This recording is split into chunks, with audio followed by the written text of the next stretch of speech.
कुछ नफरत के कारण हजार गुना बर्बादी के शिकार हो जाते हैं हम जैसे लोग, जिसमें हम अपना सुध-बुध खो देते हैं नफरत की दीवार बनकर। इतनी बड़ी बड़ी बातें कौन कर रहा? हमारी बेटी, और कौन। क्या फ़ायदा अम्मी मेरी ऐसे बड़ी बातें करने का। अब मैं पहले जैसी तो नहीं रही। इस लड़ाई ने मुझे पूरा बर्बाद कर दिया। खुदा पर भरोसा रखो बेटा, डॉक्टर ने होप दिया है ना कि सही भी हो सकता है हाथ। सही भी हो गया तो क्या होगा अम्मी, मेरे दोनों पैर तो नहीं है ना। मैंने अपने दोनों पैर खो दिए और साथ में अपने भाई को भी।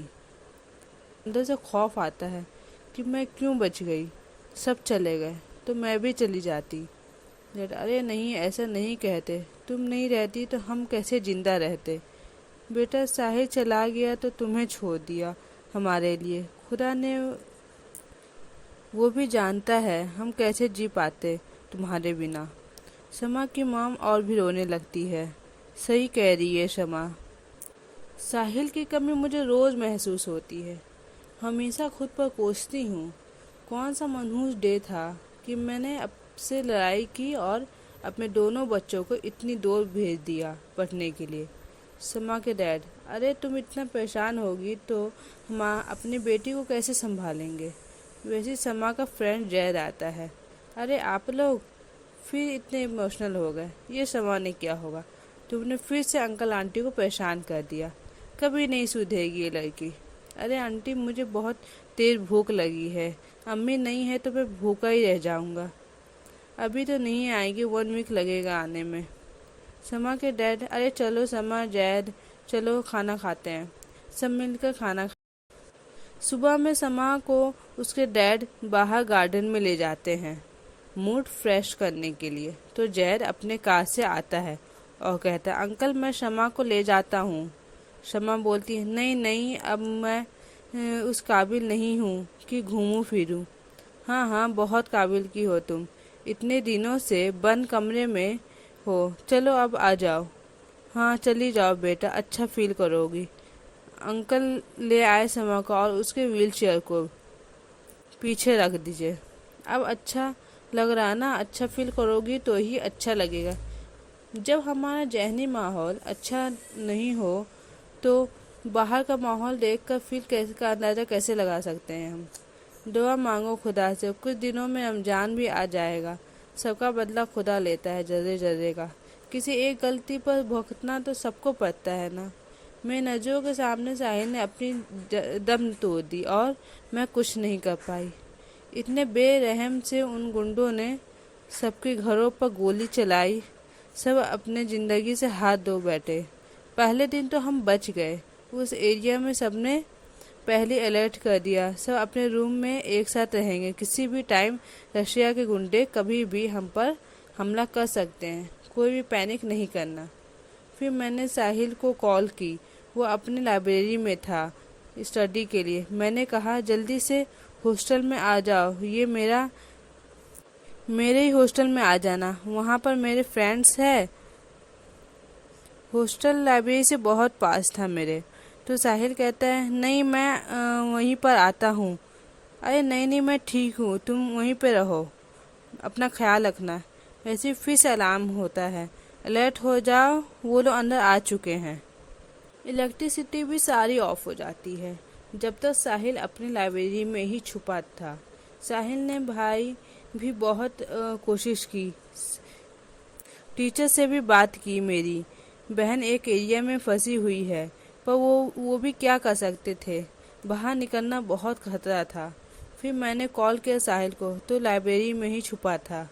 ये कहकर शमा बहुत रोने लगती। डोंट वरी शमा, मैं समझ सकता हूँ, जिस पर बीतती है उसी को महसूस होता है।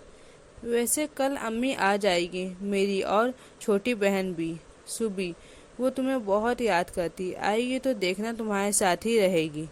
अच्छा, मुझे भी बहुत याद आती है सुबी की। कल लेकर आना, आ जाएगी तो। कल होकर जय सुबी को लेकर आता है। आंटी, सुबी इतनी परेशान थी, आते ही मुझे शमा आपी के पास जाना है जाना। अरे हाँ हाँ हाँ बेटा, शमा की छोटी सिस्टर जैसी तो है। जाओ बेटा, वो अपने रूम में है। जी आंटी। जैद, तुम बताओ, पढ़ाई कैसी हो रही है। जी ठीक हो रही है। और शमा ठीक तो है थी ना? कुछ प्रॉब्लम तो नहीं हुआ पहले कि याद या नहीं? नहीं बेटा, वैसे शमा की चिल्लाने की आवाज़ आती है। मुझे बचाओ, कोई बचाओ, क्यों हमारे साथ ऐसे कर रहे हो? सुबह आती है। भाई आंटी शमा आप भी पता नहीं क्या हो गया, दौड़ते हुए ऊपर जाते हैं। क्या हुआ बेटा? शमा क्या हो गया है? बैठो। सुबह तुमने कुछ किया है? नहीं नहीं भाई, मैंने तो ऐसे पहले की तरह डराया था मजाक में। मुझे क्या पता शमा आप ही इतना डर जाएंगी। शमा को दवा देकर सुला देते हैं। मैंने तो बस ऐसी पहले भी करती थी। शमा पे कहाँ इतना डरती थी, पता नहीं अब क्या हो गया है। सुबह आपी की तबीयत सही नहीं है बेटा ना, इसलिए। ओह, मैं सॉरी बोल दूंगी। कुछ देर बाद शमा उठती है। उठ गई शमा बेटी, रिलैक्स, सब ठीक है। सुबह आई थी, तुमसे मजाक की थी बस। हाँ डैड, मुझे उस दिन का खौफ आ गया फिर से। मैं टेबल के नीचे छुपी हुई थी और बाहर इतने लोगों को मार रहे थे। मैं डर से निकली नहीं। फिर जब वो लोग वहाँ से चले गए, मैं कैसे भी छुपते हुए साहिल के पास जाने की कोशिश की, सबको देखने के लिए, पर मैं नहीं जा पाती। बीच में ही गुंडे ने पकड़ लिया। उसने मेरी बाल खींचने की कोशिश की तो मैं पास में फ्लावर का जार था, शीशा को उसी को उठाकर सर पर मारी और फिर भागने की कोशिश की तो मेरे एक पैर में गुंडों ने गोली मार दी और मैं बेहोश हो गई। कुछ देर बाद मुझे होश आया तो देखी अंधेरा हो गया था बिल्कुल, और मेरे पास एक फ़ोन भी गिरा हुआ था। तो मैंने साहिल को भी फ़ोन लगाने की कोशिश की, पर नहीं लग पाता। मैंने कितनी बार कोशिश, नहीं लगता है साहिल को फ़ोन।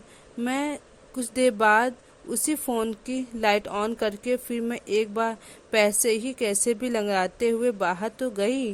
मैं लिफ्ट के बाहर एक बूढ़ा अंकल को पूरे जख्मी कर दिया। जैसे मैंने उनको पास जाने की कोशिश की वैसे वो डेथ कर गए। खुदा जन्नत दे उन्हें, लोगों की पूरी जिंदगी तबाह कर दी उन्होंने। पता नहीं मेरी बेटी को कितनी सारी मुश्किलें झेलनी पड़ी। बेटा ये सूप पी लो, और डॉक्टर ने भी बुलाया है कल, तो वहाँ भी जाना है। अरे सुबह जैद आए हैं। आओ आओ बेटा। है समा आप भी कैसी हैं? मैं ठीक हूँ, तुम बताओ। सॉरी, मेरी वजह से आपको कितनी परेशानी हुई। नहीं नहीं सुबह, कोई बात नहीं। यहाँ पर मैं भी बैठा हूँ। तुम दोनों ने तो ग्रुप बना दिया। हाँ भाई, आप भी ना, मैं भी। समा आप भी की तरह डॉक्टर बनूंगी आपके जैसे। नहीं सुबह, लाइफ एंजॉय करो अपनी। अभी अभी से पढ़ाई का इतना सोचोगी तो न ही अभी एंजॉय कर पाओगे और न ही बाद में। कल होकर सुबह में समा चलो, अब मॉम जाना जरूरी है डॉक्टर के पास। एक हाथ को क्या दिखाने जाऊं? अरे बेटा, खुदा जितना उम्मीद देते हैं उतना तो हमें जीना का हक है ना। अब डॉक्टर ने कहा है तो क्या पता तुम्हारे हाथ सही हो जाएंगे। हाँ बेटा चलो।